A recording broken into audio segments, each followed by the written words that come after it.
Bueno, entonces, el sexto paso del examen del estado mental, muchachos, es el apartado de pensamiento y lenguaje. Vamos a ver por qué van juntos. Recuerden que es que nosotros no tenemos por ahora los mecanismos para leer el pensamiento de las personas, ¿sí?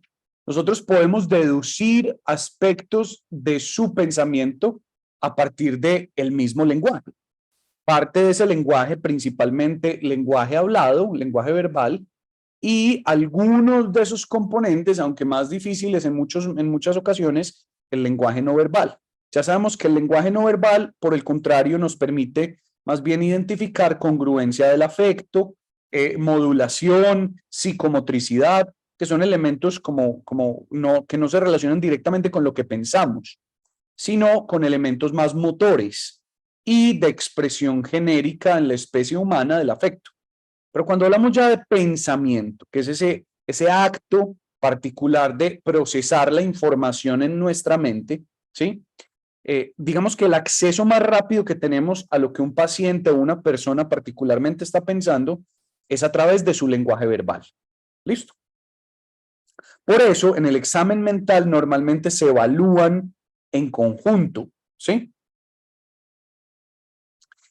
Y resulta entonces que el pensamiento lo vamos a evaluar, el pensamiento del lenguaje los vamos a evaluar en dos componentes diferentes. Ojo, esto es muy importante. Vamos a evaluar el lenguaje y el pensamiento de forma y el lenguaje y pensamiento de contenido. Son dos aspectos diferentes del pensamiento y el lenguaje. Entonces ya sabemos, vamos a evaluar dos componentes del pensamiento y del lenguaje, la forma y vamos a evaluar el contenido. ¿Listo? Porque una cosa es la forma en cómo yo pienso, la forma de pensar en algo, y otra cosa muy distinta es en qué pienso, ¿sí? Son dos aspectos diferentes que debemos evaluar en el examen del estado mental, porque nos van a dar pistas de los signos y los síntomas que podrían estar asociados a algunas patologías. ¿Listo? Entonces, cuando hablamos de la forma del pensamiento y del lenguaje, nos referimos precisamente a cómo hablo yo, ¿sí? ¿Cómo me comunico? ¿Sí? Que en definitiva me está mostrando en muchos aspectos cómo estoy pensando las cosas. ¿Listo? ¿Sí? ¿De qué forma pienso? Listo, entonces es clara esa diferencia. ¿Alguien me podría volver a decir cuál es la diferencia entre la forma y el contenido?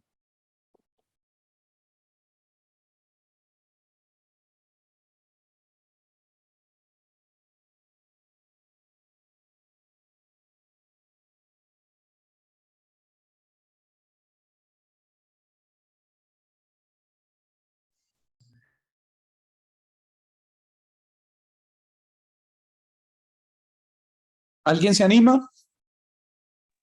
Profe, Sí. la forma no sería como, pues, cómo estamos pensando y el contenido sería en qué estamos pensando. Muy bien, correcto, Mari. Si ustedes se aprenden eso así, quedo completamente satisfecho.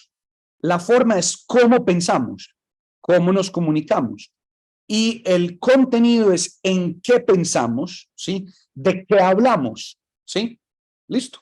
Si se aprenden eso de esa manera, estoy perfectamente satisfecho. Listo. Porque es una muy buena referencia para poder entender el componente del pensamiento y del lenguaje en el examen mental. Listo. Muy bien, Mari. Perfecto. Punto 5 en el parcial. Muy bien. Entonces, el pensamiento de forma, ¿sí? Particularmente lo deducimos a partir de la forma como el paciente se comunica. Listo. Entonces tengan en cuenta esta relación. Es un poco el acceso que tenemos a la forma en cómo el paciente piensa, es a través de qué? De la forma como el paciente hable. ¿Sí? Es una deducción medianamente razonable dentro de las características que tiene tanto el lenguaje como el pensamiento. Pero entonces, aquí hay un elemento importante y es cuando nosotros no vemos alteraciones en el lenguaje, en la forma del lenguaje, ojo, en la forma como el paciente se comunica, nosotros cuando no vemos alteraciones decimos que su lenguaje, su forma su forma de comunicación es correcta. A eso lo llamamos eulalia. Listo. Siendo EU correcto, ya espero que se vayan familiarizando con esas raíces.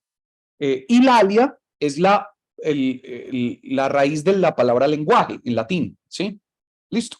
Entonces, cuando hablamos de Eulalia, nos estamos refiriendo a lenguaje correcto, pero específicamente, ojo, a la forma.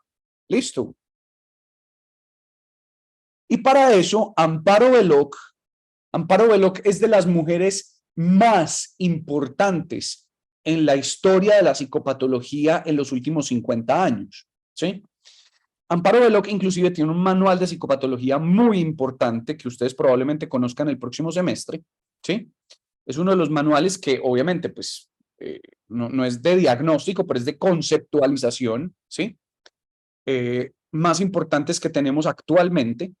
Y particularmente Amparo Belloc, ella define varios principios básicos que tenemos que tener en cuenta en el lenguaje, que nos van a permitir poder evaluar elementos de forma.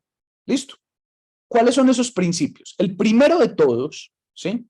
Cuando estamos hablando de trastornos, es que las palabras y sus conexiones están orientadas hacia una meta comunicativa, ¿sí? Es decir, un paciente eulálico, ¿sí? Logra a través de las palabras que utiliza, de la conexión que hace entre ellas, logra cumplir una meta de comunicación, o por lo menos está orientado a cumplir esa meta de comunicación. ¿Listo? Es decir, si yo a ustedes les digo, pato, león, carretera, ¿yo estoy cumpliendo con una meta comunicativa con eso? ¿Sí?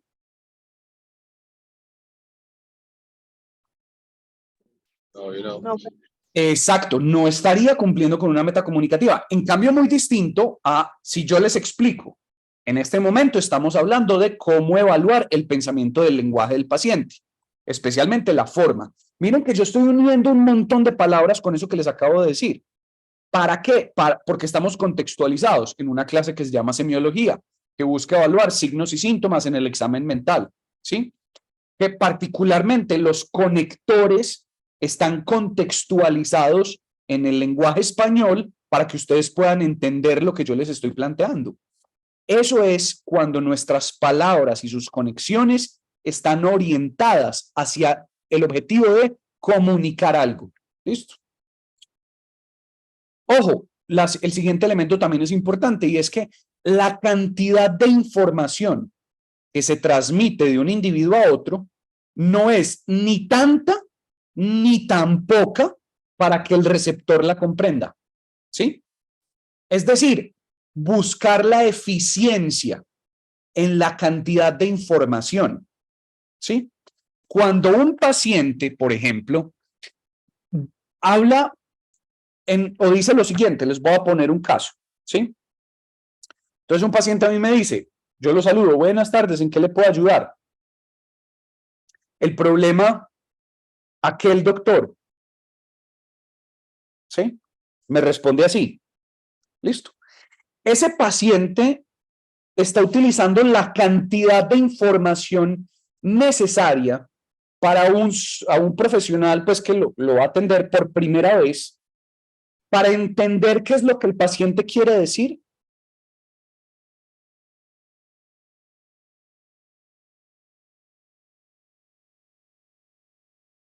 Probablemente no, ¿cierto? Porque yo no sé cuál es aquel problema, ¿sí? Es decir, ese paciente está utilizando menos de la información requerida para lograr esa meta comunicativa. ¿Listo? Entonces, el segundo componente es utilizar la información suficiente para que el interlocutor, es decir, con el que estoy hablando, pueda entender lo que le estoy diciendo o a qué me estoy refiriendo, dándole un contexto, dándole la información suficiente. También puede pasar todo lo contrario, y es que yo le pregunto, bueno, ¿en qué le puedo ayudar? Y el paciente empieza, doctor, yo nací el 23 de agosto de 1936. En esa época, en 1936, se estaba cuajando los primeros indicios de la Segunda Guerra Mundial. En ese momento existía un grupo de personas en Alemania que se llamaban los nacionalistas alemanes. El paciente me empezó a contar un montón de cosas que sí, digamos que lo está haciendo de una manera en que conecta las palabras y las conexiones como de manera organizada de acuerdo al contexto español. Pero me está dando probablemente mucha más información de la que particularmente yo voy a necesitar para comprender la respuesta a la pregunta que yo le formulé y es ¿en qué le puedo ayudar? ¿Cierto? Eso también es un signo de que algo puede estar pasando. Ojo, no estoy patologizando, muchachos. Acuérdense que los síntomas y los signos no son patologías, simplemente son señales que estamos identificando que podrían estar asociadas a elementos patológicos, pero también pueden estar asociadas a elementos no patológicos. Sin embargo, hay que saberlas distinguir. ¿Listo? Muy bien. El siguiente principio de Deloc, ¿sí? Bueno, voy a sacar toda la cosa para que lo puedan ver. El siguiente principio dice que las palabras usadas o las equivalentes, es decir, los sinónimos, por ejemplo, son las apropiadas para poder transmitir el mensaje. ¿Sí? ¿Qué quiere decir eso? Yo a ustedes les estoy explicando, por ejemplo, lo siguiente. Yo le pregunto al paciente, bueno, cuéntame en qué te puedo ayudar. Doctor, lo que pasa es que yo tengo un pato muy grande. ¿Sí? ¿Qué quiere decir eso? Que tiene un pato muy grande. ¿Sí? Factiblemente, para él, en su contexto, para él, ¿sí? En su contexto, para él mismo incluso, pato significaría problema. Pero no es una palabra usual en un contexto de habla española para referirse a la palabra problema. ¿Sí? Es muy importante, ¿sí? Que eso, como les digo, no necesariamente es patológico, ¿sí? Es importante preguntarle al paciente, bueno, cuando me dices pato, ¿a qué te refieres? Y el paciente inmediatamente me dice, ah, no, un problema. Lo que pasa es que en mi casa nos referimos así. ¿Listo? Ok, me está especificando. Pero yo vuelvo y le pregunto, bueno, ¿a qué te refieres con pato? Ah, no, un pato es un elefante, doctor. ¿Sí? La pregunta que surge ahí, si el paciente sí está usando palabras equivalentes para poder transmitir el mensaje.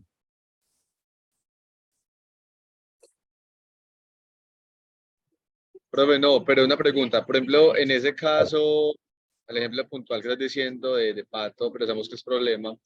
¿Eso cómo se llamaría? ¿Una dislexia o, por ejemplo, una muletilla para el paciente? Ya vamos para allá, ya vamos a ver cuáles son los elementos patológicos, ¿sí? Pero ahí particularmente está pasando algo, pueden ser muchas cosas, ¿sí? ¿Listo? Puede deberse a muchas cosas. Eso, por ejemplo, es un indicio de que posiblemente haya algo neurológico de base, ¿sí? Normalmente en lo neurológico, este principio del lenguaje se ve significativamente afectado, ¿sí? ¿Listo? Es decir, utilizar palabras que no tienen ninguna relación con la palabra que quisiera transmitir. Eso pasa cuando hay alteraciones neurológicas, pero también se podría deber a algunas alteraciones psiquiátricas. ¿Listo? Pero vamos a ver particularmente cada uno de ellos, cómo lo vamos a categorizar. ¿Listo?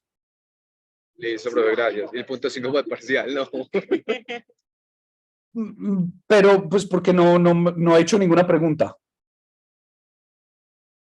Ahorita si hago preguntas me pueden responder. Listo. Y les doy el punto 5.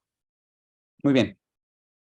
La información es enviada hacia el receptor activo.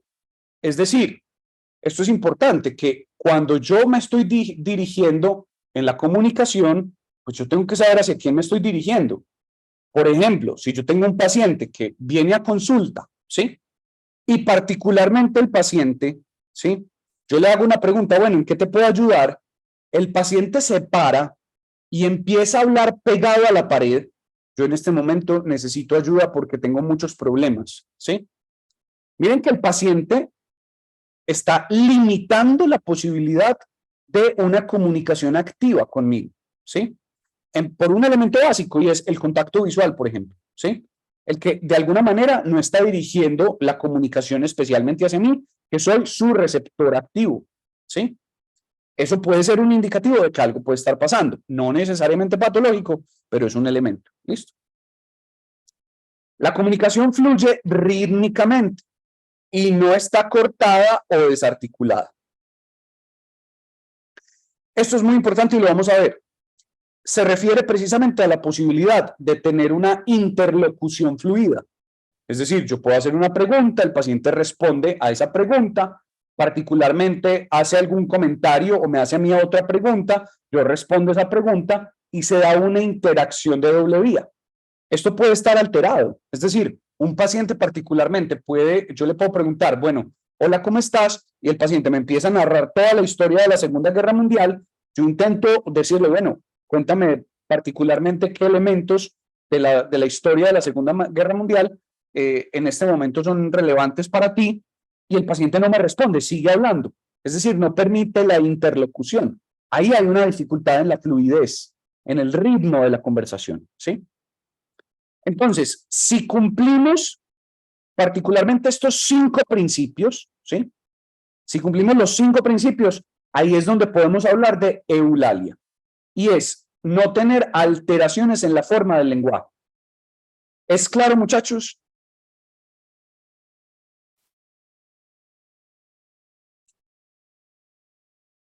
Sí, profe. Sí, profe.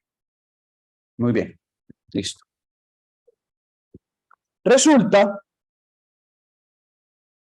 que precisamente cuando no se cumplen algunos de esos principios, empezamos a encontrar las posibles alteraciones en la eulalia. No necesariamente, como les digo, patológicas, pero son signos de que algo puede estar pasando. ¿Listo? La primera de ellas es la taquilalia, muchachos. ¿Qué es la taquilalia? El prefijo taqui, acuérdense que no se dice taticardia, se dice taquicardia. El prefijo taqui significa rápido. Lalia significa lenguaje, ¿sí? Entonces, cuando hablamos de taquilalia, es cuando el paciente habla más rápido de lo que normalmente lo hace, ¿sí? Acuérdense que esto siempre es comparándolo con la base del paciente. También podría pasar que normalmente el paciente ha hablado tan rápido toda su vida, ¿sí? Que es muy difícil uno poderle entender, ¿sí? Esto no necesariamente es patológico, ha sido su ritmo de comunicación toda su vida, pero en la entrevista dificultó la entrevista por hablar tan rápido.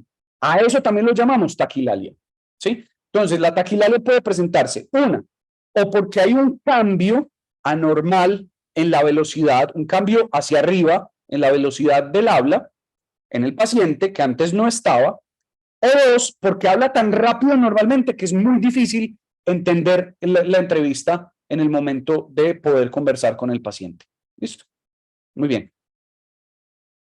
Resulta que entonces la taquilalia se ha mostrado que normalmente puede estar relacionada con un fenómeno del pensamiento. Entonces miren que aquí empezamos a ver signos que identificamos en el lenguaje, también los podríamos ver reflejados en el pensamiento. Entonces, yo le voy a preguntar al paciente, bueno, efectivamente, estamos conversando de esto. Particularmente, capto o estoy percibiendo que estás hablando a una velocidad elevada, ¿sí? Ay, sí, doctor, perdóneme, sí, yo estoy hablando muy rápido, ¿cierto? Es que la verdad es que yo no soy capaz de medirme la forma como estoy hablando tan rápido, ¿sí?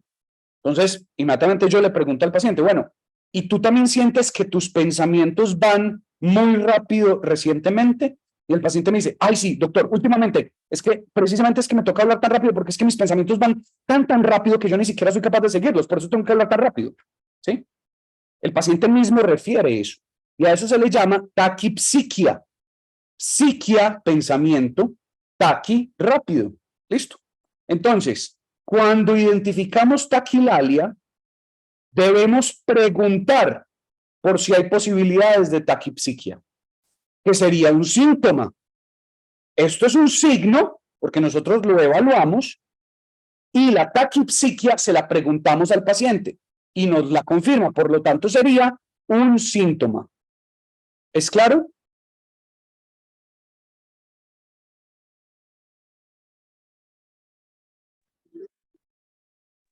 Sí, profe, es claro. Muy bien. Existe otro fenómeno que también es una alteración en la eulalia que se llama presión del habla. La presión del habla se refiere a que es muy difícil para cuando alguien está conversando con uno, ¿cierto? Poder detener a una persona, como decirle, bueno, pero particularmente preguntarle algo distinto, ¿sí? Eso se llama presión del habla. Es un paciente que está hablando todo el tiempo y que uno inclusive es como intentando interrumpir, pero el paciente no para, ¿sí? Eso se llama presión del habla, ¿listo? Cuando es muy difícil parar el habla de alguien, ¿sí? Personas que se sientan en la palabra, pues como el dicho común, ¿sí? Dan una idea tras otra sin poder ser detenido en el discurso. Eso es una característica importante, la presión del habla. Así se llama particularmente a ese signo, presión del habla. ¿Listo?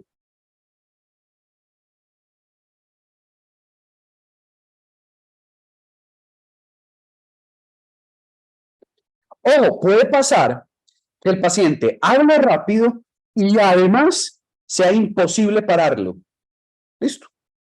Cuando ambas están presentes, a eso se le llama logorrea, que comúnmente mal conocido como verborrea. ¿Listo? Logo, acuérdense que es conocimiento o lenguaje, también es un sinónimo de lenguaje, y rea es expulsivo, excesivo. ¿Listo? Entonces, logorrea significa excesivo lenguaje. Es una mezcla, ojo, es una mezcla tanto de la presión del habla como de la taquilalia. ¿Listo? A eso se le llama logorrea. El paciente habla y habla y habla, no hay forma de pararlo y además lo hace muy rápido. ¿Listo? A eso se le llama logorrea. Ojo, signo clave, la logorrea, asociado principalmente a episodio maníaco del trastorno afectivo bipolar. ¿Listo?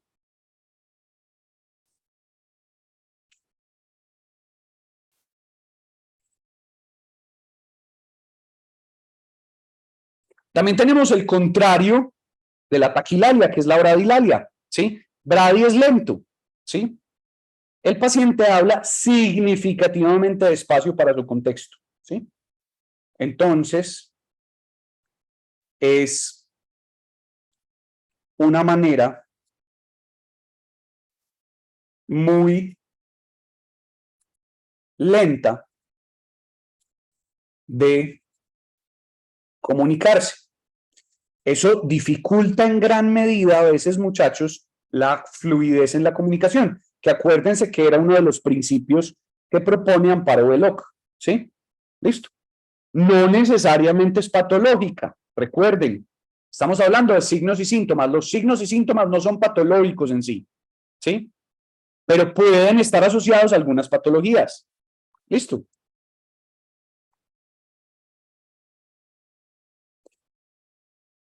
Cuando un paciente solo tiene bradilalia, muchas veces logra comunicar toda la información, pero lo hace lentamente, ¿sí? Ojo, esta bradilalia también se asocia a ese síntoma de pensar lentamente. Cuando un paciente habla despacio, puede estar dando luz de que su pensamiento también va despacio. Puede estar asociado a el uso de algunas sustancias psicoactivas, principalmente de algunos alucinógenos, como el uso del tetrahidrocannabinol, la famosa marihuana, ¿listo? El cannabis de uso recreativo, ¿listo? También puede estar asociado a deterioros neurocognitivos, como por ejemplo enfermedad de Alzheimer, algunas otras demencias particulares, demencia frontotemporal. En la depresión puede aparecer la bradilalia, ¿sí? Y puede dar indicios o señales de bradipsiquia. ¿Listo? Y uno le puede preguntar al paciente, bueno, ¿sientes que últimamente has tenido la percepción de que tus pensamientos van muy despacio? Ah, muy despacio. Sí, sí. Pienso despacio. ¿Sí? El paciente mismo lo dice. El siguiente signo que vamos a tratar de identificar en los pacientes se le conoce como brevedad del discurso. ¿Sí? Muy común en adolescentes, no necesariamente es patológico. ¿Listo? La brevedad del discurso es ese discurso monosilábico en extremo, cortante, breve. ¿Listo? Entonces es el paciente que uno le pregunta, bueno, cuéntame cómo estás. Ahí. Bueno, ¿y qué cosas últimamente sientes que te molestan o te generan incomodidad? No sé. Muchachos, eso les va a pasar, ¿sí? Eso pasa muchas veces, brevedad del discurso. Como les digo, con adolescentes, sobre todo, ¿sí? Si son adolescentes que no estuvieron de acuerdo con que los papás los trajeran donde el psicólogo, es muy común que pase, ¿sí? Listo. Por eso lo ideal es tratar de que pues, el ir al psicólogo sea una decisión personal, autónoma. Listo. Porque va a dificultar mucho el diálogo. También puede estar asociado a síntomas depresivos, ¿sí? También puede estar asociado a algunos trastornos de personalidad en algunos momentos, como por ejemplo en el esquizoide, ¿sí? También puede estar asociado a síntomas psicóticos, ¿sí? Síntomas psicóticos particularmente en la esquizofrenia, por ejemplo, ¿sí? O en el trastorno esquizoafectivo. Esa es la brevedad del discurso. También, obviamente, pues ya estamos hablando de brevedad del discurso en pacientes con demencias. También pasa mucho. ¿Listo?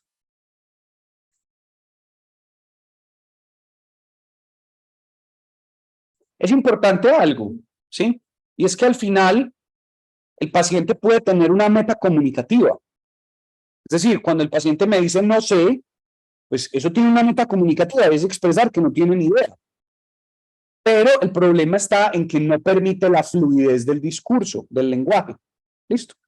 Y hay un extremo particular de la brevedad del discurso que se llama lenguaje lacónico, ¿sí? O discurso lacónico. El discurso lacónico es de pocas palabras, pero en pocas palabras trata de transmitir muchísima información, ¿sí? Y utiliza mucho metalenguaje, ¿sí? Que esa es la diferencia con el discurso breve, porque de verdad trata de utilizar muchos conceptos muy amplios en muy pocas palabras, ¿sí? Esto algunos psiquiatras y psicólogos lo llaman como la depresión del filósofo, ¿sí? Porque particularmente, yo no sé si ustedes saben un poquito qué le decían las esposas de los guerreros espartanos a los que hacían parte del ejército cuando iban a la guerra, ¿sí? Las esposas le decían a los guerreros, espartano, vuelve con tu escudo o sobre él, pero vuelve, ¿sí? Es decir, quiere que te traigan el cadáver, ¿sí? Pero lo decían con una frase que transmitía mucha información, ¿sí? Eso es una frase que se llama metacomunicativa o de metalenguaje, en donde es una frase muy compleja, pero en donde está tratando de quedar claro un mensaje y es, venga, me importa un carajo, pero su cadáver, o usted vivo o usted muerto, tiene que volver acá, ¿sí? ¿Listo? Muy bien. ¿Es claro eso, muchachos? Sí, profe. Muy bien. Otra alteración, muchachos, es el mutismo. El mutismo es cuando ya llegamos a un extremo en donde no existe discurso, ¿sí? Y existen dos tipos de mutismo. Ojo, podría decir que existen tres, pero son distintos, ¿sí? Si estamos hablando de signos, hablamos de dos. Pero también podemos hablar de un tercer mutismo, pero que ya es una patología en sí misma. Es un trastorno que está caracterizado por un montón de signos y síntomas. Inclusive es un trastorno de ansiedad, ¿sí? Que se llama el mutismo selectivo. Pero si solamente hablamos del signo del mutismo, hablamos de dos tipos. Uno, que es el mutismo por oposición, que es cuando el paciente no desea hablar específicamente con el entrevistador o algunas personas en específico, ¿sí? Listo, eso es importante. Cuando no lo desea, ¿sí? Una decisión de oposición de hablar, ¿sí? Eso es un signo. Yo le pregunto, hola, ¿cómo estás? El paciente se queda callado, ¿sí? Yo le pregunto a un familiar, no, es que fue con usted, doctor, él normalmente habla en la casa, pero delante usted no quiso hablar, ¿sí? Eso puede pasar, ¿sí? Eso se llama mutismo por oposición. No necesariamente es patológico, evidentemente, ¿sí? Pero, como les digo, debe ser claro que lo debemos poner en la entrevista. Es una característica de su lenguaje, de su comunicación durante la entrevista. Pero también tenemos el mutismo por inhibición. Y es cuando ya el paciente absolutamente nunca habla con alguien, ¿sí? Es el paciente, no habla con nadie, ¿listo? Las palabras como que no me salían, no me provocaba. Eso le dicen a uno ya después cuando salen de los síntomas que normalmente pues, pueden ser síntomas psicóticos o también síntomas depresivos, por ejemplo, ¿sí? Es una inhibición absoluta del poder hablar, ¿listo? Que tiene mucho que ver con muchos factores también a nivel cognitivo, ¿listo?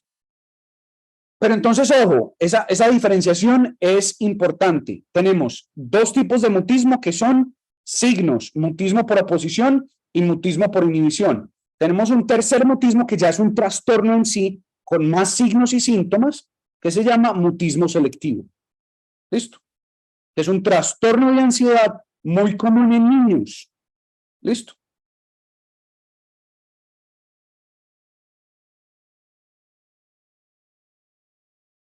Muy bien.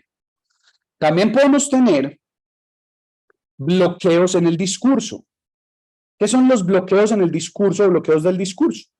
El paciente inicia con su discurso y se detiene repentinamente. Puede continuar con el mismo tema o cambia de tema radicalmente, ¿sí? Ojo, es diferente a las ausencias, que es un tipo de epilepsia, ¿sí? ¿Por qué? Porque el paciente se da cuenta del bloqueo. En las ausencias el paciente no se da cuenta de la ausencia. ¿Listo? Qué pena. Sí. Un poquito más despacio, qué pena. No tengo ningún problema, por supuesto, Dani. ¿En dónde te quedaste? Me quedé en el mutismo por inhibición. Listo. Entonces, el mutismo, pero te quedó claro el mutismo por inhibición. Sí, señor. Listo, muy bien. Tenemos otra patología distinta, pues patología no necesariamente, pero pues vamos a ver que sí está muy relacionada con muchas cosas. Que en la alteración en la eulalia, que es el bloqueo del discurso, ¿sí? ¿Y qué es el bloqueo del discurso? Es cuando el paciente inicia una comunicación y de repente se detiene. Espera unos segundos y continúa otra vez con lo que estaba hablando o cambia radicalmente el tema, ¿sí? Pero el paciente se da cuenta que acaba de tener un bloqueo. ¿Listo? Distinto a las ausencias. Acuérdense que las ausencias es un fenómeno de epilepsia muy común en los niños, ¿sí? Que literalmente no implica convulsiones, simplemente como un bloqueo, como una explosión eléctrica en el cerebro que hace que se bloquee, ¿sí? Pero el niño no se da cuenta que acaba de tener una ausencia. ¿Listo? Esa es la gran diferencia entre una ausencia y un bloqueo. Hay que preguntarle al paciente, ¿qué te acaba de pasar? El paciente con un bloqueo en el discurso me dice, es que yo tengo esos bloqueos, doctor. ¿Sí? Listo. Es que yo a veces me bloqueo. El paciente con ausencias, cuando yo le pregunto, ¿qué te acaba de pasar? El paciente con ausencias me va a decir, no, a mí no me pasó nada. ¿Por qué? ¿Sí? Que acabaste de tener como un bloqueo en lo que me estabas diciendo. No, yo no he tenido ningún bloqueo. Esa es la gran diferencia entre una ausencia y un bloqueo. ¿Listo? ¿Es claro?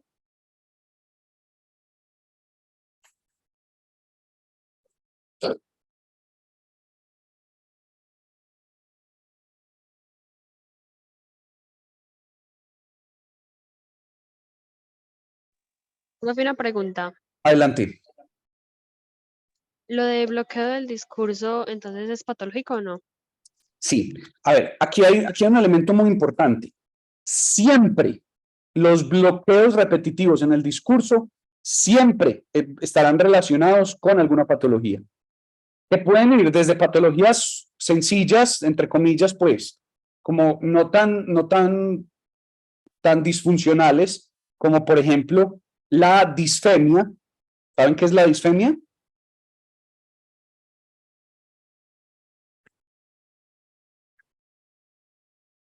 Es el término técnico para la tartamudez o el gago que llaman, ¿sí? Futbolista conocido entre nosotros, ¿sí? James Rodríguez. Eso es un bloqueo, ¿sí?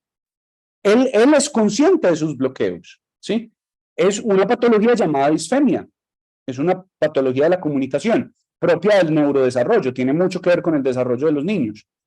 También podría estar relacionada con bloqueos, por ejemplo, en la esquizofrenia. Puede estar relacionada con patologías concretas y directas en las demencias, por ejemplo, ¿sí? Entonces, como para ser concisos, ¿vale? Siempre, siempre hay sus excepciones, pero casi siempre está relacionado con elementos patológicos, ¿sí? ¿Listo? Listo, profe, muchas gracias. Con gusto.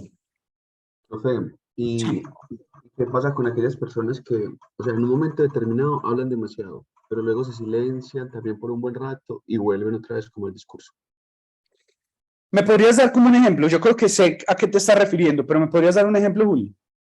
Pues no, uno lo ve a veces incluso como en los diálogos. Es decir, hay personas que pueden hablar mucho en un instante, ¿cierto? Estamos en el discurso, en la conversación, y hágale, y responden, y hay fluidez en el diálogo, pero de un momento a otro entró en un mutismo, Sí, ¿cierto? Y total. también es extenso, y como que se distrae, y luego vuelve otra vez como que se pega a la conversación.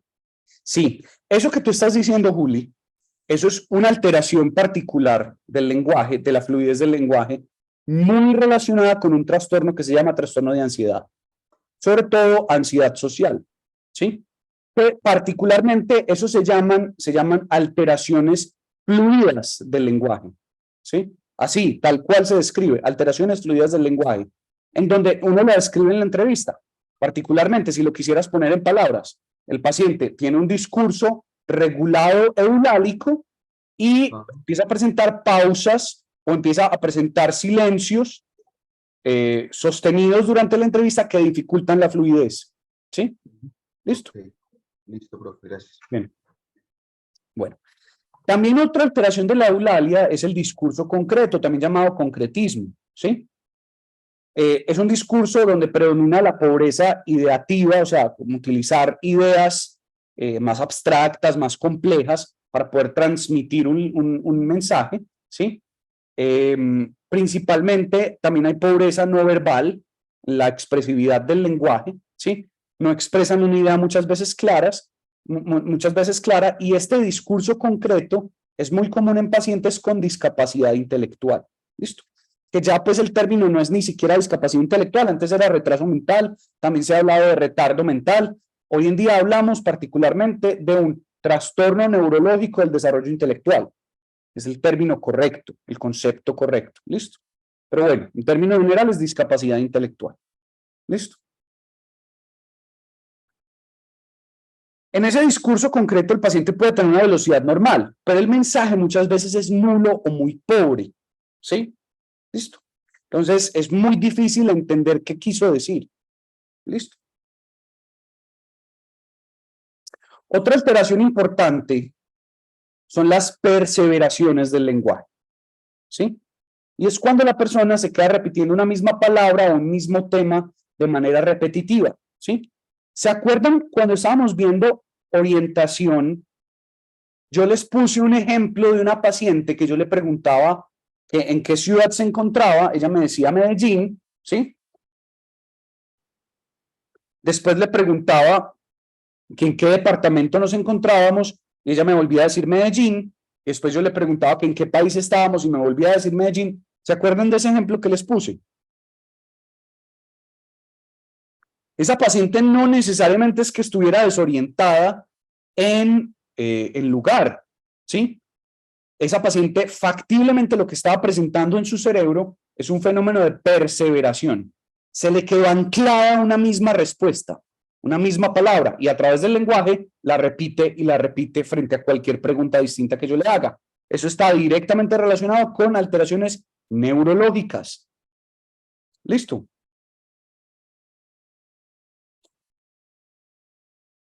También puede ser con un tema. Uno intenta de alguna manera cambiarle el tema y me sigue diciendo, es que mi mamá, me van a perdonar la expresión, pero el paciente le puede decir a uno, es que mi mamá es una gonorrea, siempre me odia. Y yo le digo, bueno, y particularmente, ¿cómo es tu relación con tu papá? Mi mamá es una gonorrea, siempre me odia, ¿sí? Miren que el paciente vuelve otra vez a repetir lo mismo, eso se llama una perseveración del lenguaje. ¿Listo?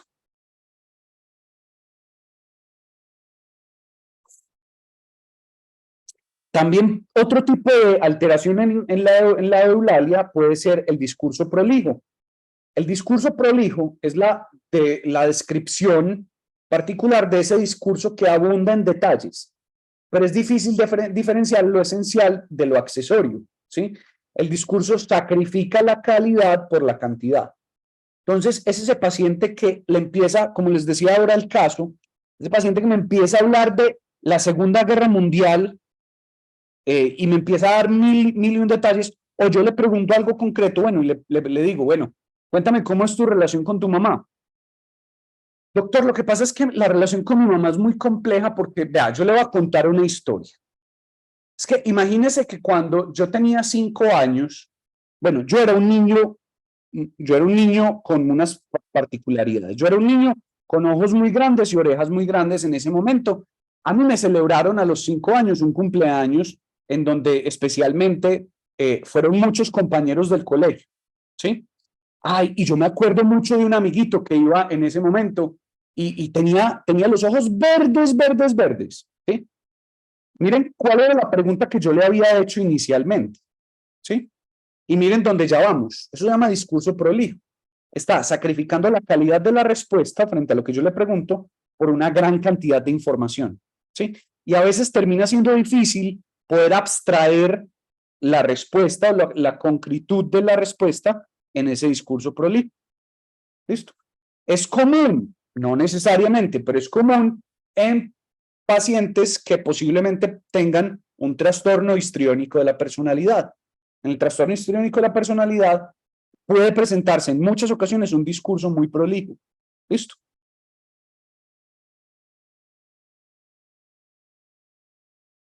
Muy bien. Voy muy rápido.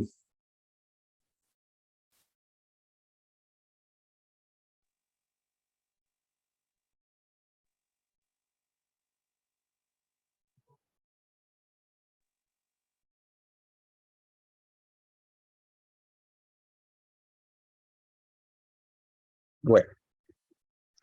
Otras alteraciones más que encontramos son las alteraciones una alteración llamada alteración de circunstancialidad. Repitan después de mí, circunstancialidad. ¿Listo? ¿Qué es la circunstancialidad? Es un discurso que se va mucho por las ramas. Miren que se relaciona mucho con el discurso prolijo, ¿sí? ¿Sí? Asociado a fallos atencionales, porque produce una asociación laxa entre una idea y la otra, ¿sí? Entonces, un discurso circunstancial es el paciente que particularmente yo le pregunto, ¿sí? Bueno, cuéntame, ¿cuál es tu cédula? Doctor, yo saqué la cédula en 1986, a mi edad de los 18 años. Curiosamente, es un número representativo para mí. Usted sabía que el presidente Lleras Camargo, cuando hizo el discurso en la Plaza de Bolívar en 1956, pronunció una serie de números. Pues esos números particularmente representan mis últimos 3 números de la cédula. ¿Sí? Listo. Eso es circunstancialidad del lenguaje. Miren, él como que por eso es circunstancial, porque como que pasa cerquita cerquita, pero da muchas vueltas para llegar a decirme, y ese número, doctor, es 8.435.232, por ejemplo. ¿Sí? Listo. Entonces, miren, da un recorrido grande para llegar a la respuesta concreta. Al final termina llegando. ¿Sí? Listo. Pero se demora para dar la vuelta. Distinto a el discurso prolijo. Listo. Que el discurso prolijo se va por las ramas, pero casi que nunca concreta particularmente la respuesta. Listo. Muy bien. Resulta que existe circunstancialidad normalmente encontramos dos tipos principales, ¿sí? Que son la circunstancialidad ideo-ideativa, ¿sí? Que aquí les pongo un ejemplo. Doctor, es que Roma no se construyó en un día.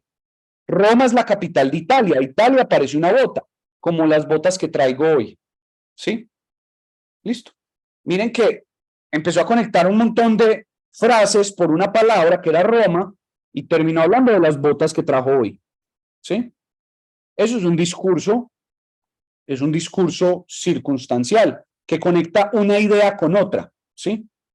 Listo. Existe una asociación entre una idea y la siguiente, pero es una asociación, como les decía, es una asociación laxa. Listo. También puede ser por consecuencia. Por consonancia, que es la circunstancialidad por consonancia. Miren cómo suena. Yo iba en la barca. La parca es la muerte. Entonces, asocia barca con parca, ¿sí? Y se va conectando simplemente entre palabras que suenen similar. Ustedes me podrían decir, ay, profe, pero es que así hablan los poetas. Sí, pero es que un poeta intenta a través de, como de una prosa, organizar una idea, ¿sí? Y tiene una idea profunda, radical en lo que está tratando de transmitir. En los pacientes que tenemos circunstancialidad, es imposible encontrar una conexión lógica. Solamente conectan palabras que suenan más o menos similares entre ellas para decir una frase tras otra. Pero no hay una meta comunicativa. ¿Listo? ¿Es claro eso, muchachos? Para que después no digan, no, es que el profesor patologiza a los poetas por su forma de hablar. No. Un poeta cumple perfectamente los 5 criterios de Belloc para una eulalia, perfectamente. ¿Listo? ¿Sí? Aquí estamos hablando de que no se están cumpliendo los cinco principios. ¿Listo?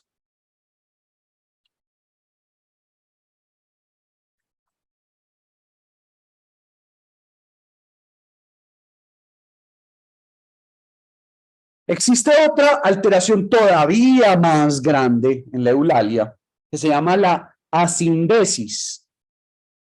La asindesis es que existen ideas, pero no existe ninguna asociación entre ellas. Por ejemplo, los niños están en el parque, me como una manzana, el mundo es redondo, los patos son blancos, no sé qué obsesión tengo hoy con los patos, pero el café es amargo, la mesa es de madera, los árboles tienen hojas. Miren, estoy diciendo frases que tienen en cierto sentido una organización lógica, ¿sí? Pero no hay conexión para nada entre ellas. ¿Se acuerdan en la circunstancialidad por consonancia, por cómo suenan parecido? En la circunstancialidad por consonancia, al menos el sonido era similar de una palabra, de una frase con la otra. Aquí no hay ninguna conexión ya. ¿Listo? Ahí sí no existe meta comunicativa. Seguimos avanzando y es todavía más alterado y es el discurso disgregado. ¿Qué es el discurso disgregado? También se le conoce y se le pone así en la historia clínica, muchachos. Entre comillas, ensalada de palabras.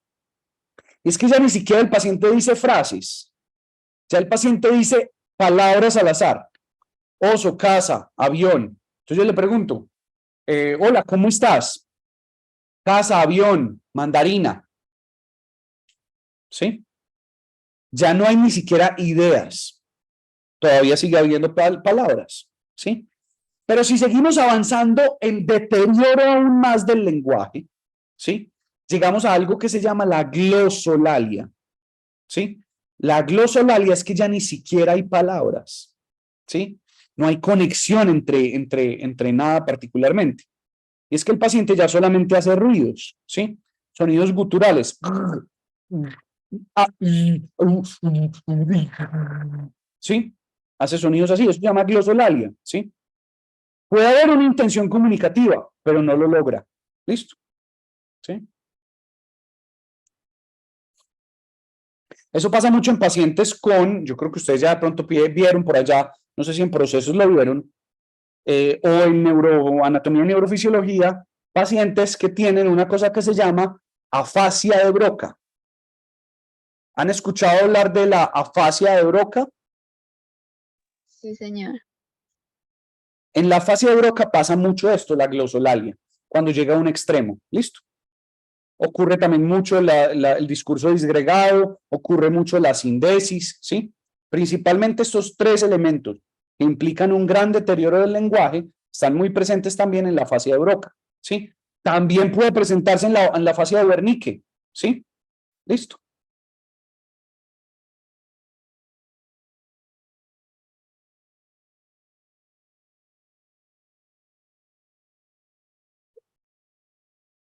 Muy bien. Entonces ya vimos tanto el mutismo como la sindesis, la disgregación del discurso, la glosolalia, son discursos inefectivos, no cumplen su objetivo, ¿sí? Listo, de comunicar. Eso es importante. Bueno, siguiente concepto a nivel de signos y síntomas es la verbigeración. La verbigeración es un discurso de tipo sermón repetitivo, en que puede ser como un soliloquio, que eso es hablar para sí mismo, verbalizaciones en alto volumen de lo que está pensando, tendencia a la monoprosodia, ¿sí? ¿Qué es eso, muchachos, entonces? Háganse de cuenta. Es ese paciente que habla para sí mismo, ¿sí? Y uno lo ve mucho, sobre todo en algunos pacientes hospitalizados, pacientes con trastornos psiquiátricos muy graves, como por ejemplo una esquizofrenia, un trastorno afectivo bipolar, es que el paciente va caminando solo, está dando vueltas y empieza a dar un discurso, ¿sí? Como si le estuviera hablando a una multitud, ¿sí? A eso se le llama verbigeración, ¿listo? Puede hacerlo de manera de que suene duro, como si fuera de verdad un discurso, que a eso se le llama soliloquio, ¿listo? Y la monoprosodia es eso, que utiliza todo el tiempo el discurso. Mono es uno solo, prosodia, alteraciones en la fluctuación del tono de la voz. Entonces, utiliza un mismo tono de voz todo el tiempo, normalmente muy alto. ¿Listo? Profe, qué pena, es que se me tildó acá, entonces cuando estás hablando como de primero, mutismo, asindesis y no te entendí. Sí, el mutismo, la sindesis, la disgregación y la glosolalia, para que lo tengan siempre en cuenta, son alteraciones inefectivas del discurso, ¿sí? Y normalmente están relacionados con elementos patológicos. ¿Listo? Ahora pasamos a la verbigeración, ¿sí? Que es ese discurso tipo sermón. El paciente es casi que hablando solo. Eso se llama soliloquio. Normalmente en tono de voz muy alto y se mantiene el mismo tono de voz todo el tiempo. Eso es la monoprosodia. ¿Listo? Es un discurso repetitivo, ¿sí? Uno a veces lo escucha mucho también en algunos pacientes con algún episodio psicótico o, por ejemplo, pacientes en un episodio maníaco del trastorno bipolar relacionado con muchas ideas religiosas o con ideas políticas, ¿sí? Entonces, por ejemplo, en estos días les cuento un caso de un paciente que particularmente estaba teniendo verbigeraciones, no llegó a consulta, fue un paciente que particularmente visité en el hospital y era un paciente que la gente del piso, pues era un piso de medicina interna, ¿sí? Es decir, pacientes con problemas cardiovasculares, problemas renales, hígado, bueno, todo este tipo de cosas, pues como el funcionamiento de los órganos, y llaman a psicología porque un paciente empezó a gritar y llevaba varias horas gritando, ¿sí? Entonces, bueno, listo, vamos a ver qué pasa, ¿sí? Entonces, bueno, fui particularmente a ver y el paciente, ¿sí? Estaba repitiendo, hablando contra una pared, ¿cierto? y estaba repitiendo mucho, por ejemplo, pues repetía directamente, ¿sí? Esperen, yo les digo exactamente las palabras. Pastrana, eres mi primo. Pastrana, eres mi primo. Pastrana, eres mi primo. ¿Sí? Listo. Estaba gritando hacia la ventana. Pastrana, eres mi primo. ¿Sí? Listo. Entonces, uno intenta acercarse al paciente y el paciente pues no responde. Es difícil entablar una conversación, ¿cierto? Eso se llama una verbigeración. Es un discurso, un soliloquio, donde habla muy duro, habla gritado y no le habla a nadie. Es como si le estuviera hablando al aire. ¿Sí? Listo. Eso es una verbigeración. Listo. Hay un elemento importante, como les decía, muchachos, que es importante que sepan, es la prosodia.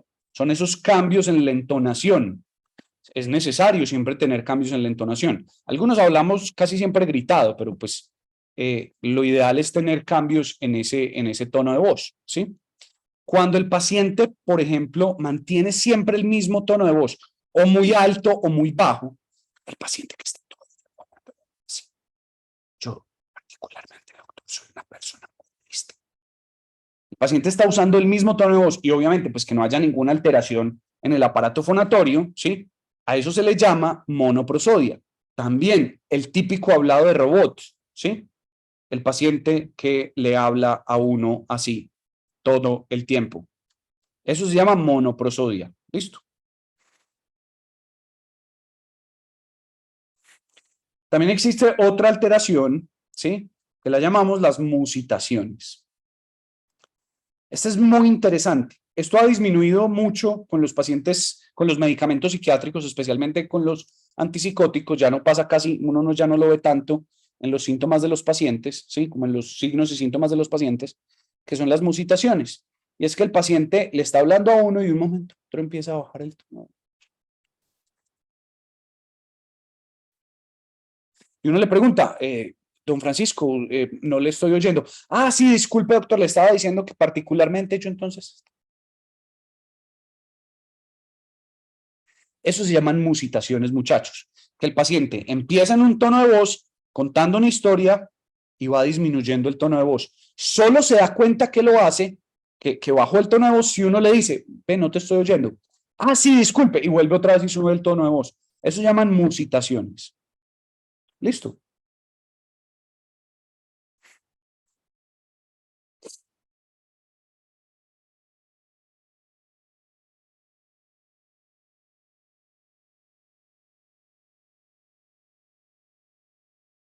Muy bien. Siguiente alteración de la forma, la coprolalia. El prefijo copro significa desagradable, significa, en muchas ocasiones, me van a perdonar la expresión, como mierda, pues heces fecales, ¿sí? Pero en este contexto, coprolalia significa lenguaje malsonante o vulgar, ¿sí? Y es cuando el paciente nunca lo había hecho y de un momento a otro empieza a decir un montón de palabras vulgares en el contexto en el que se encuentre. A eso se le llama coprolalia. Es un cambio en el discurso de un paciente donde no había características coprolálicas antes y de un momento a otro empieza a utilizar vulgarismos, palabras vulgares. ¿Listo? Ahora no vayan a decir, ah, profe, pero pues yo hablo todo el tiempo así, entonces yo tengo coprolalia. No, no, no. Acuérdense, esto es cuando hay un cambio en el discurso del paciente. Antes no los utilizaba y en cuestión de días empezó a utilizarlas todas. ¿Sí? Listo. Muy bien. La siguiente condición, pues el siguiente signo que vamos a tratar de identificar es cuando el paciente utiliza neologismos. Neo es nuevo, logismos, lenguaje, ¿sí? Y es cuando el paciente inventa nuevas palabras que solo tienen sentido para él mismo, aunque con la aparición, como les decía, también de los antipsicóticos, esto también disminuyó mucho, ¿sí? Entonces el paciente, por ejemplo, me está hablando y me dice, doctor, es que hoy tengo oceanismo.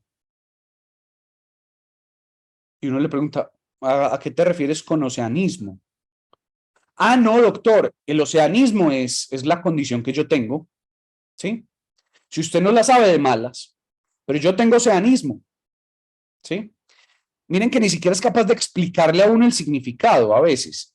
Algunos pueden llegar a explicárselo, ¿sí? Pero normalmente son palabras como construidas sin un sentido lógico, ¿sí? Listo. A eso se le llama neologismos.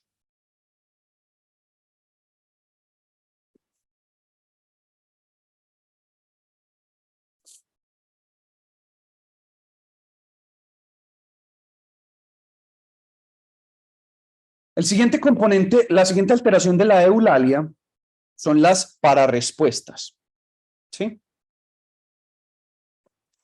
¿Qué es una pararrespuesta? Es cuando se le hace al paciente una pregunta, él responde, pero no responde adecuadamente, ¿sí? Ya vimos que particularmente eso pasa en muchas de las cosas que hemos visto anteriormente. Eso en términos generales se llama pararrespuesta. Pero hablamos de dos tipos particulares de pararrespuesta que también tengan en cuenta ahí, que son, uno, la tangencialidad, ¿sí? Es cuando el paciente se aproxima al tema, pero no contesta la pregunta, ¿sí?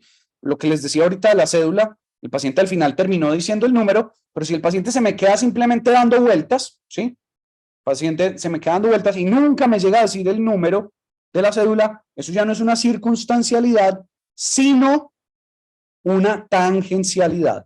¿Listo? Yo le puedo preguntar, ¿cuál es su estado civil? Yo con ella, ella conmigo. ¿Sí? ¿Listo? Ok. ¿Sí? También ocurre que es una respuesta irrelevante. El paciente responde a algo completamente diferente y es, ¿cuál es su estado civil? Azul. ¿Sí? Eso es una pararrespuesta irrelevante.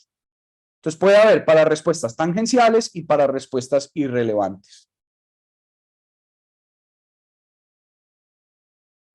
Como pueden ver, todos estos términos de signos y síntomas son alteraciones en los 5 principios de Belloc, ¿sí?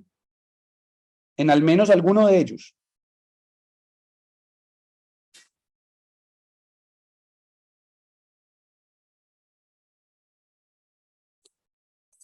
Profe, ¿la puedes ver un segundo, por favor? Por supuesto.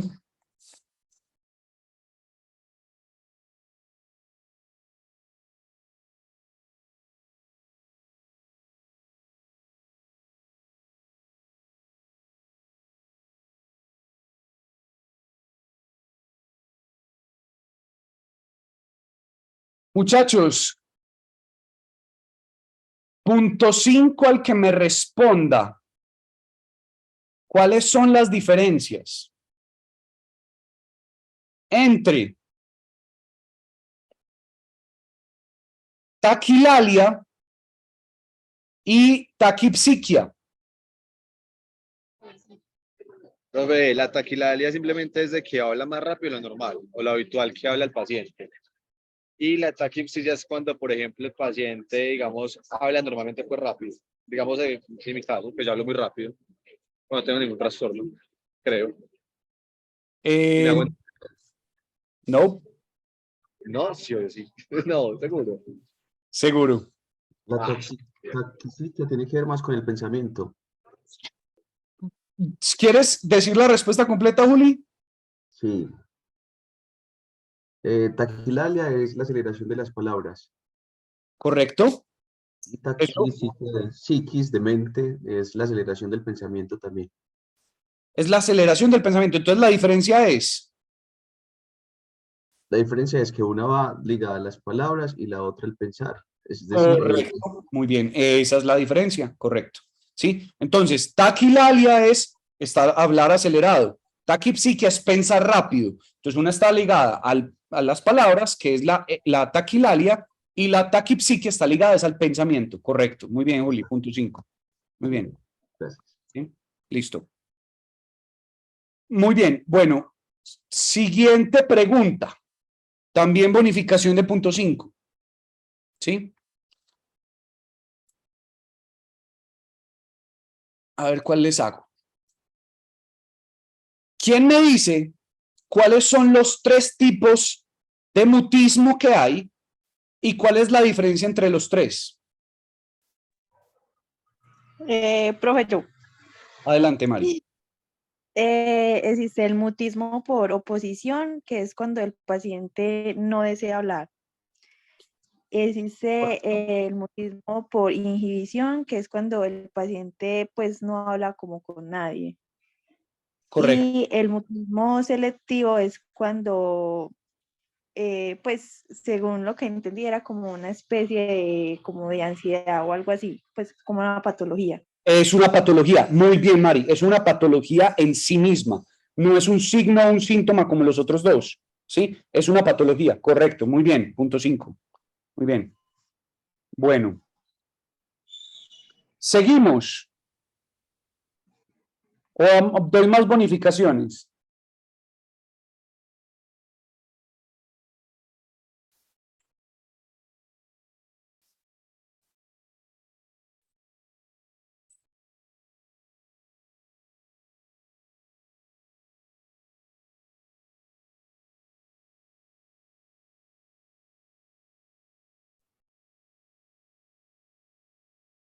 Bueno, sigamos entonces.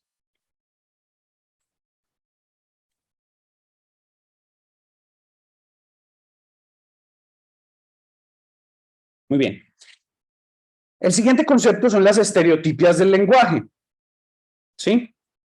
Las estereotipias del lenguaje, ¿se acuerdan que ya vimos movimientos estereotipados?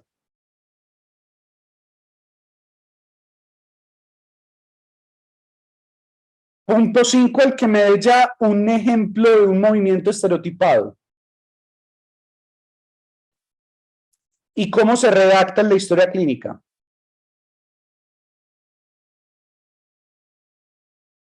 Diez, 9, 8,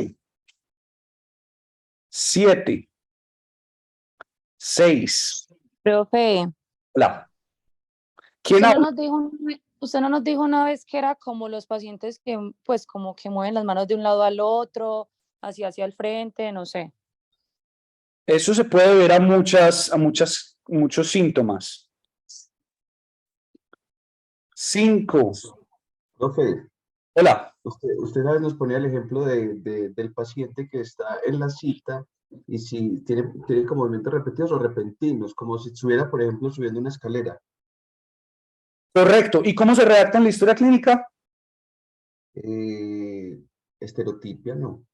Estereotipia motora y se especifica algo más. Ya lo dijiste, Juli. No Ya fue lo, movimiento estereotipiado repetitivo. Ok. lo dijiste ahorita. Utilizaste y toda la expresión. Como si sube una final. escalera. Eh, Como si sube una escalera. como si subiera una escalera. Así se redacta. Movimiento. Movimiento estereotipado como si subiera una escalera. Exactamente, así es. Muy bien, punto 5, Juli. Excelente. Bueno.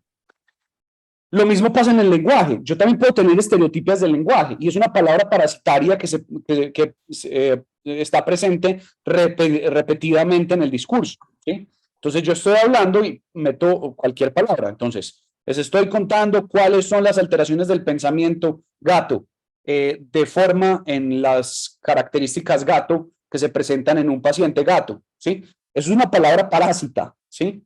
Listo. También puede pasar. Listo. Muy bien. Ya habíamos hablado un poco de los fenómenos eco. Acuérdense que habíamos visto la ecopraxia y la ecomimia, que es repetir movimientos que hace el otro, o ecomimia, repetir las expresiones que el otro hace. También existe la ecolalia, y es cuando el paciente repite exactamente lo que se le dice o se le pregunta. Entonces, esto pasa mucho en el trastorno del espectro autista. Oh, muchachos, yo le pregunto al niño, hola, ¿cómo estás? Y el niño, hola, ¿cómo estás? Hola, ¿cómo estás? Hola, ¿cómo estás?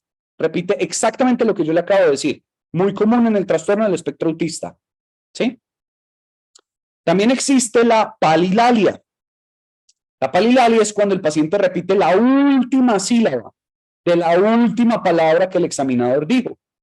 Entonces yo le digo, hola, ¿cómo estás? Tas, tas, tas, tas. Tas, tas, tas, tas. Eso se le llama palilalia. ¿Listo? Acuérdense, esto es muy importante. Esto, vea, si esto no se les olvida, doy por bien librado el curso. Cualquier fenómeno eco detectado en el paciente, sea la ecomimia, la ecopraxia, la ecolalia o la palilalia, cualquiera de esos 4 que identifiquemos en un paciente, es necesario sí o sí que un neurólogo vea a ese paciente. ¿Listo? Porque normalmente está asociado a alteraciones neurológicas. ¿Sí? Profe, y no ocurre también pacientes que uno está como en terapia normal, en la conversación, y de un momento a otro gritó una palabra. No sé, no, es que esta semana he estado como, ¡hijo de puta! Pues pega el grito inmediatamente. Eso es un estereotipo del lenguaje, Juli. Eso es un estereotipo del lenguaje. ¿Sí? Es un estereotipo del lenguaje y puede pasar con particularmente pues como con esa subida del tono de voz, ¿sí?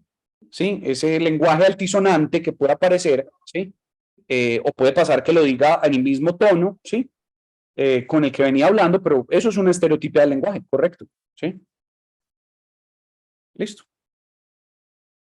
Por ejemplo, tengan en cuenta, las estereotipas del lenguaje también pueden pasar mucho en pacientes con el famoso síndrome de la Tourette, que se caracteriza por tics, no por estereotipias, por tics, es decir, movimientos de los hombros para arriba involuntarios, ¿sí? Que no simulan ningún movimiento en particular, pero que se caracterizan por estereotipas del lenguaje. Una palabra parásita, listo, en el discurso. Muchas veces caracterizada puede ser por una grosería, ¿sí? Pero ojo, eso no es coprolalia, porque la coprolalia, acuérdense que es, el paciente no las usa y en cierto momento de su vida, o en cierto momento, hace unas semanas o lo que sea, empezó a meterlas todas dentro de su lenguaje. ¿Listo? Muy bien. Bueno, yo creo que aquí ya esto ustedes lo vieron en procesos. ¿Sí? Las características generales del lenguaje, la fonética, la sintaxis, la semántica, la pragmática. Esto ya lo vieron en procesos psicológicos, ¿cierto?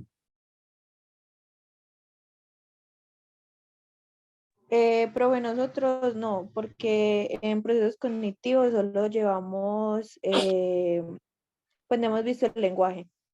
Ah, bueno, pero lo van a ver, pues, van a llegar al lenguaje y lo van a ver, entonces pues no me voy a quedar acá. Simplemente tengan en cuenta estos 4 significados. ¿Qué es la fonética del lenguaje? Es lo relacionado a cómo suena. Entonces, un fonema es un sonido. Esos son fonemas del lenguaje.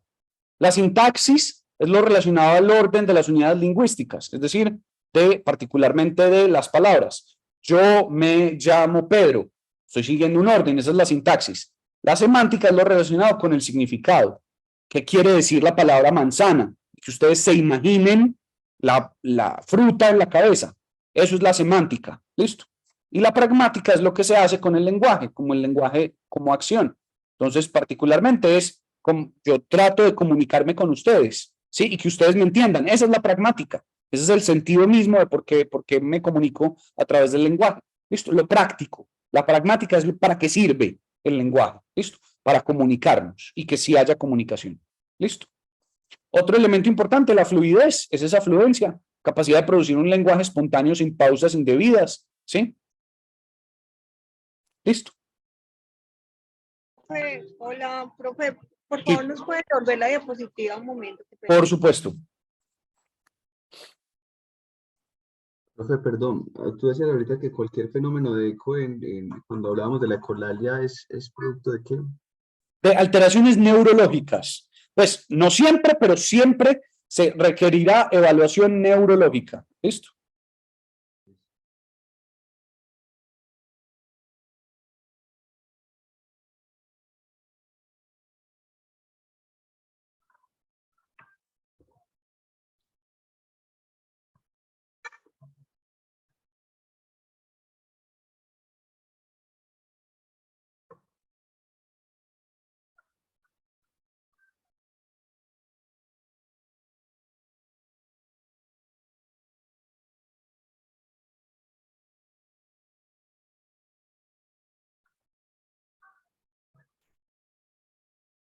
Muchachos, pregunta de bonificación.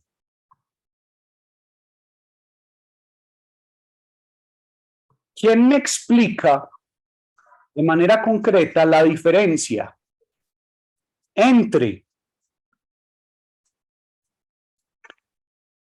la habilidad emocional y disforia.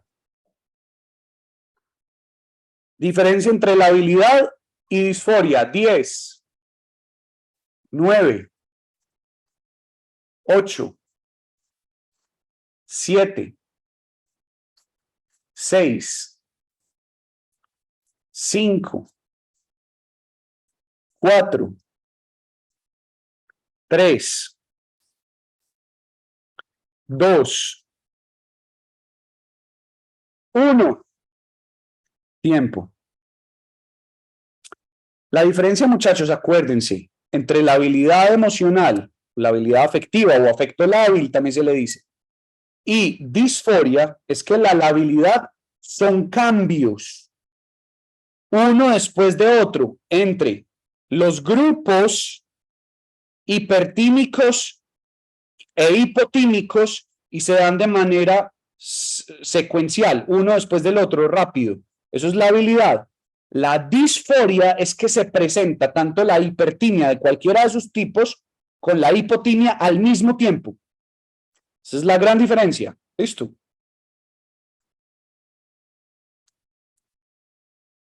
¿Queda claro? No. Entonces, la habilidad, pasamos de hipertimia a hipotimia rápidamente, ¿sí? Así, pero se van dando de manera secuencial, una después de la otra. Esa es la habilidad o afecto lábil, ¿sí? Disforia es que tengo irritabilidad, que es un tipo de hipertimia, y tengo hipotimia, afecto triste, al mismo tiempo, ¿sí? ¿Listo?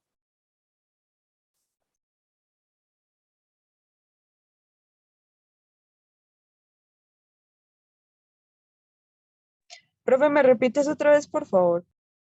Por supuesto. Pues recuerden, eso lo tienen por ahí en el apartado del afecto. La diferencia entre labilidad o afecto lábil y disforia es que la labilidad es una fluctuación secuencial, ¿sí? Primero uno, después el otro, después el otro, después el otro, después el otro, entre distintos grupos del afecto, principalmente algún hipertímico, sobre todo ansioso e irritable, y después, por ejemplo, o antes, pero se van dando de manera secuencial, con el hipotímico, que es el afecto triste, ¿sí? Listo. Y la disforia es que se presentan al mismo tiempo, ¿sí? Gracias, profe. Con gusto.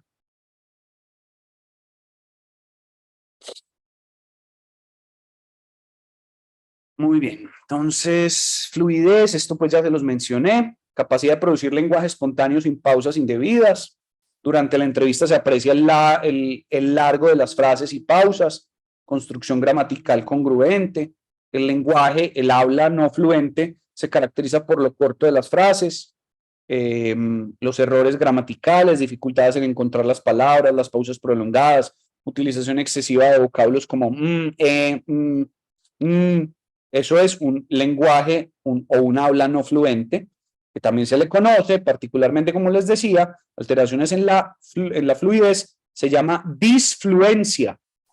Alteración, fluencia en la fluidez del lenguaje. Listo. Muy común en la disfemia. Yo no, ahí hay disfluencia, que eso es un lenguaje no fluente. Listo. Profe, y si una persona puede como enredarse en el lenguaje, pero puede escribir muy bien, ¿hay qué? Sí, eso puede pasar, Juli. Y ahí es donde particularmente, pues, yo puedo determinar que no necesariamente hay una patología. Porque si su forma de comunicación termina siendo a través del lenguaje escrito y el lenguaje escrito funciona bien, ahí no necesariamente hay una condición patológica, ¿sí? Listo. Hay una condición del lenguaje hablado, pero no del lenguaje escrito, ¿sí? Pero no es necesariamente patológico, ¿sí? Y uno también analiza como pues examina la escritura. Eso se llama disgrafia. La disgrafia es alteraciones en el lenguaje escrito, ¿sí? Listo. Gracias, profe. Y tú prácticamente puedes ver cualquiera de estas alteraciones también en el lenguaje escrito, Juli. Un paciente que, por ejemplo, tiene algún tipo de alteración en el habla y no puede hablar verbalmente las cosas, yo le puedo pedir que las escriba. Y yo puedo ver circunstancialidad, tangencialidad, brevedad del discurso, lenguaje lacónico. Yo puedo ver cualquiera de estas alteraciones, ¿sí? Inclusive hasta taquigrafia. Taquigrafia es escribir muy rápido, tanto que se desorganiza lo que está escribiendo, ¿sí? Listo. Yo puedo evidenciar cualquiera de estos elementos que ya hemos visto a partir del lenguaje hablado, lo podría evidenciar en el lenguaje escrito, ¿sí?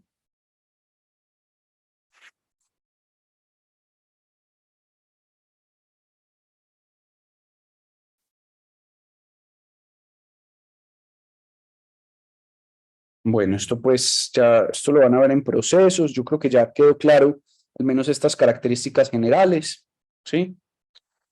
Bueno, esto también, la repetición del lenguaje, la comprensión, bueno, no me voy a meter en esto porque pues esto no necesariamente son signos y síntomas, esto lo verán directamente en procesos, ¿listo? La nominación es cómo nombro las palabras, qué nombre le pongo, ¿cierto? Bueno. Entonces, hay algunas alteraciones que yo creo que ya ustedes conocen o han escuchado, las afasias, ¿sí? Que son particularmente pérdida o déficit en el lenguaje, ¿sí? Que son, ojo, alteraciones neurológicas, ¿sí? Hay muchos tipos de afasias. Existe la afasia por conducción, la afasia de Broca, la afasia de Wernicke, la afasia global, la afasia lingüística frontal. Existen muchas, ¿sí? Eso pues ustedes lo van a ver más en neuropsicología, por eso no me voy a detener en esto particularmente. ¿Listo? Entonces lo que les decía, la afasia de Broca, la afasia de Wernicke, de conducción, la transcortical, la global, la anómica, entre otras, pues. ¿Listo? La disfemia ya les dije que era, ser tartamudo. También se le llama espasmofemia, es el otro nombre. Se caracteriza por la disfluencia, la alteración en la fluidez del lenguaje. ¿Listo?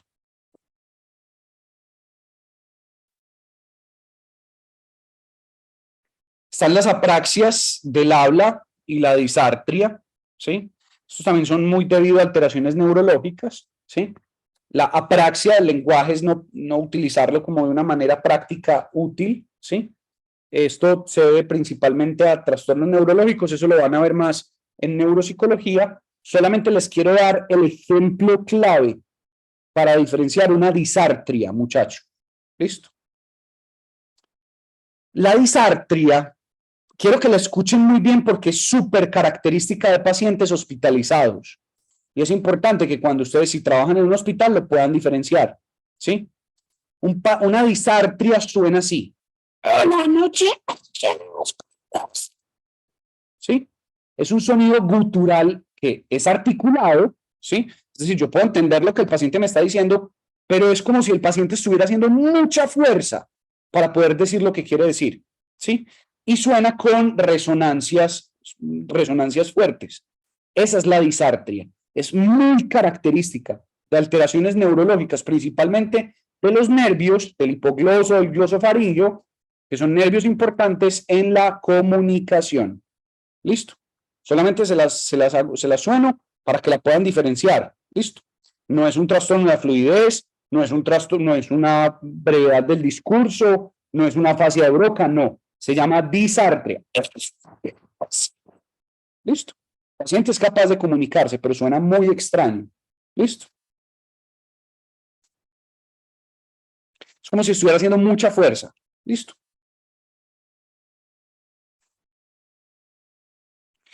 Bueno, aquí hay algunos videitos de las afasias de Broca, pero pues no sé si ponérselos, pues. ¿Qué se los va a poner? Bueno, Ana trabajaba como diseñadora de interior. ¿Ustedes oyen ahí? Sí, profe. Si lo logran oír, espérenme un segundo, yo vuelvo otra vez y le pongo acá.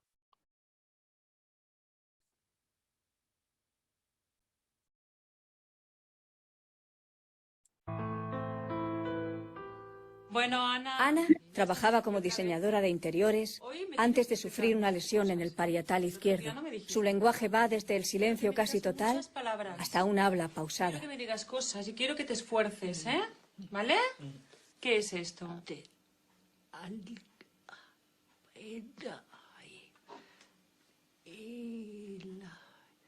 ¿Me das tu mano? Vale, mira.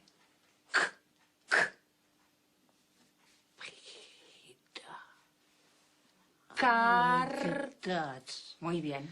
Ponte la mano aquí.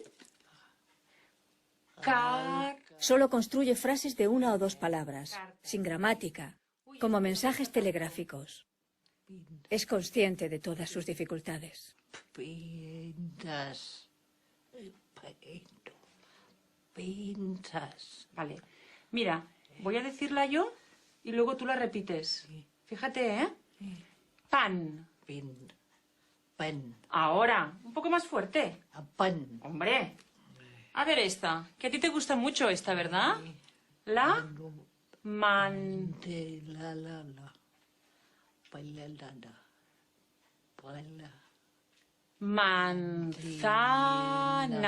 Dilo tú. Manzana. Hombre, ahora. Lo ves que cuando te esfuerzas sí que te sale bien. Bueno, vamos a explicar también una cosa divertida, como son las vacaciones de Semana Santa, que me han dicho que te vas de juerga. Explícame cosas, dime cosas, va. No.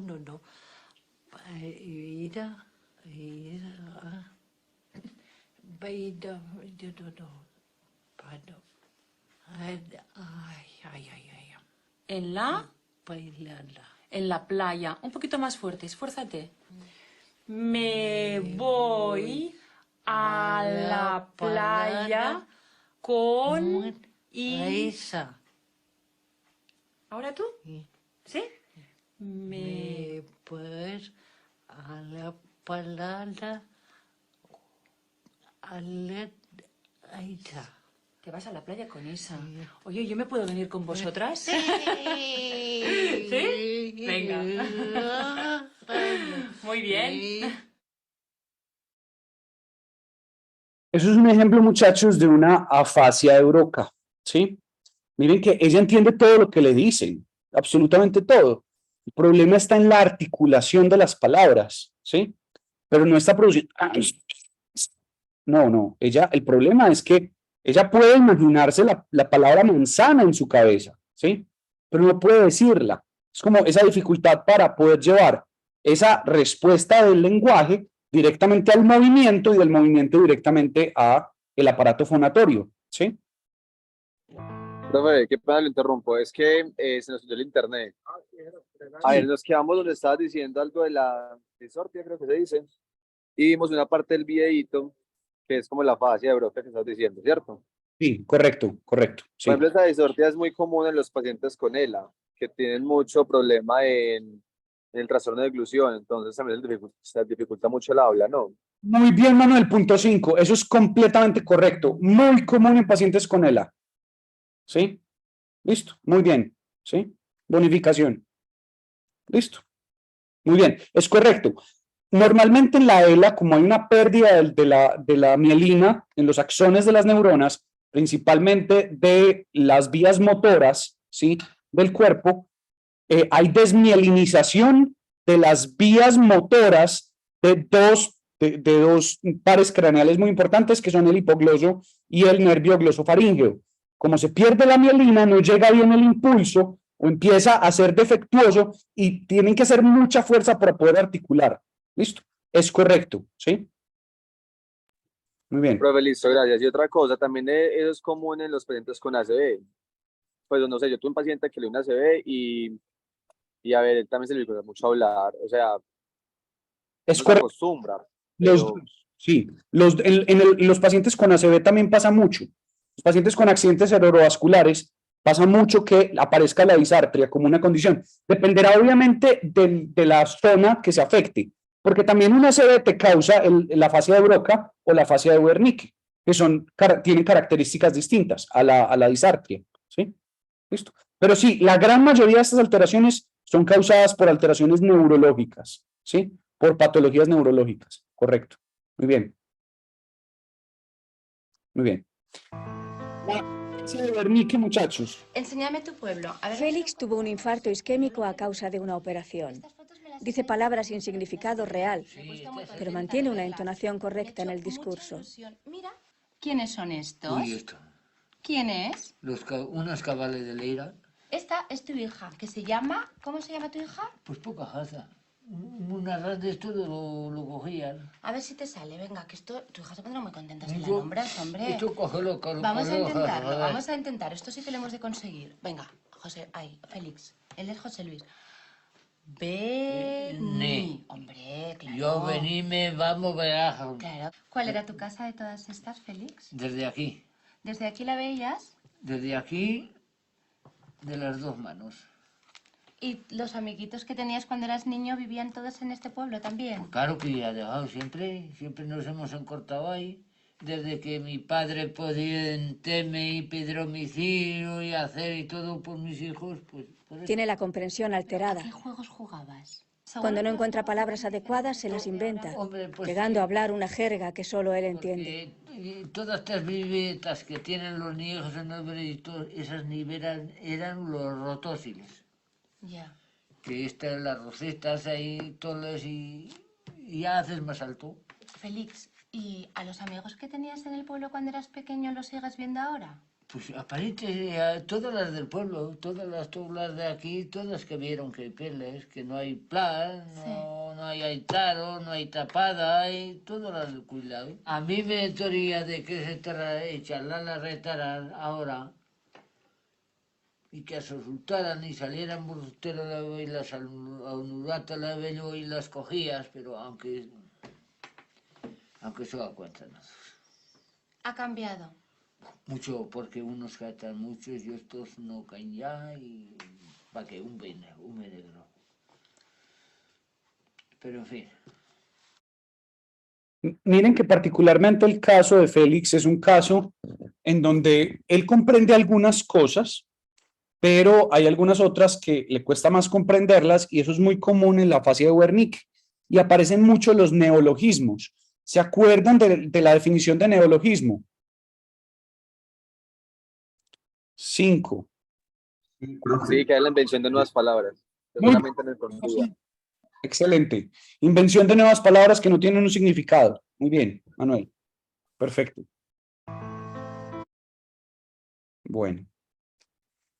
Las apraxias son más comunes en niños, ¿sí? Donde es lo que nosotros llamamos en términos generales trastornos del lenguaje expresivo, ¿sí?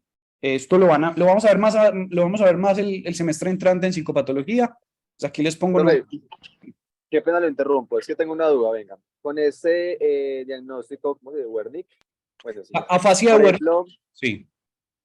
Por ejemplo, ¿cómo diría? ¿Es como algo base para otro diagnóstico o es un diagnóstico totalmente independiente? Porque lo que yo entendí con el video es como que el abuelo en este caso tiene un nivel de conciencia, lo que pasa es que no se puede expresar, se le dificulta, pero él es consciente, él entiende. Exacto, sí, estamos de acuerdo. Esa es la patología, afasia de Wernicke, ese es el nombre, ¿cierto? Es decir, la patología es esa, que es derivada, como decían ahí, de un accidente cerebrovascular, sobre todo un isquémico, pues, de un derrame isquémico que tuvo después de una cirugía que le hicieron. Pero su diagnóstico es afasia de Wernicke, ¿sí? Listo. Pero sí, él es capaz de procesar muchas cosas, de entender muchas otras. El problema muchas veces está que cuando se le dicen ciertas cosas o se le pide ciertas cosas, le cuesta conectar esa información, ¿sí? Listo. Y ahí es donde se inventan muchas veces palabras. Listo, profe, gracias. Y eso puede ser de pronto como los inicios para otro diagnóstico diferente. No, sabes que no. Normalmente las afasias tanto de Broca como de Wernicke son el resultado final principalmente de o un ictus isquémico o un ictus hemorrágico. Es decir, un derrame isquémico o un derrame hemorrágico. ¿Sí? Listo. Listo, profe, gracias. Un gusto. Mira, Matías, yo lo tengo al hongo. ¿Qué es eso? Hongo. Mira, esto es una camioneta. Yo la tengo. ¿Cómo es? Camioneta. Miren que le está repitiendo la última sílaba de la palabra que estaba diciendo la examinadora. ¿Cómo se llama esa condición? o ese síntoma, ese signo, perdón, signo. Entonces se llama es palilalia. Muy bien, eso es palilalia. Muy bien, muy bien. Ya no te puedo dar más bonificación, Manuel, porque ya tienes una unidad. Listo. Pero muy bien, excelente. Mira, Matías. Pero acá hacemos un equipo de 4. Pero pues como eres el único que está hablando, los demás tendrían que haber hablado. No, es que él es el líder hoy. Está bien, está bien. Listo. Ya les puse el ejemplo, les voy a poner el video pues de la disartria, pero ya les hice el ejemplo, listo.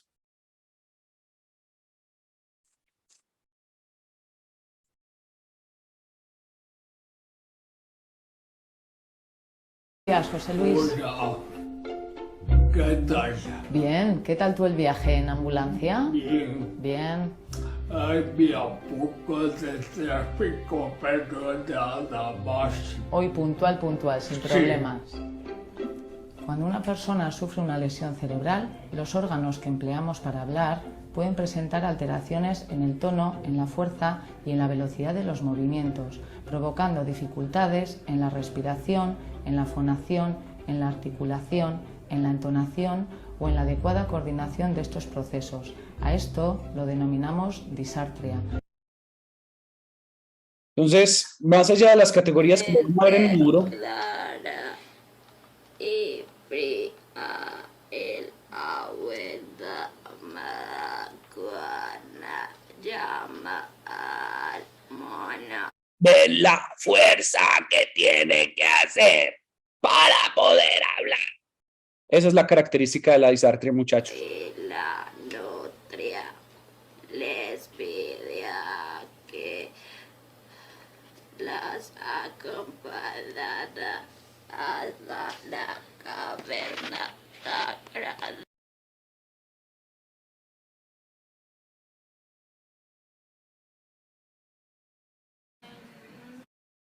Mm.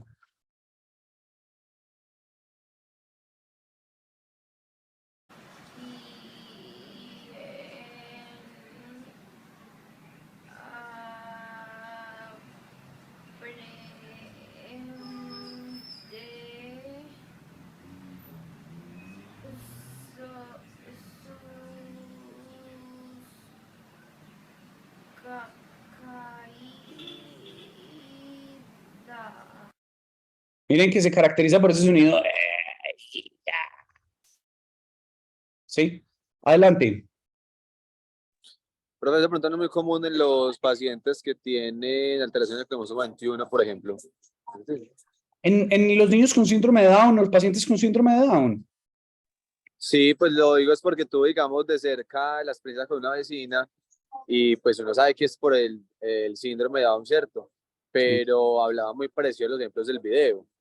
Sí. ¿Sabes qué es lo que pasa, Manuel? Que muchas veces el síndrome de Down es un factor de riesgo muy grande para padecer problemas neurológicos, ¿sí?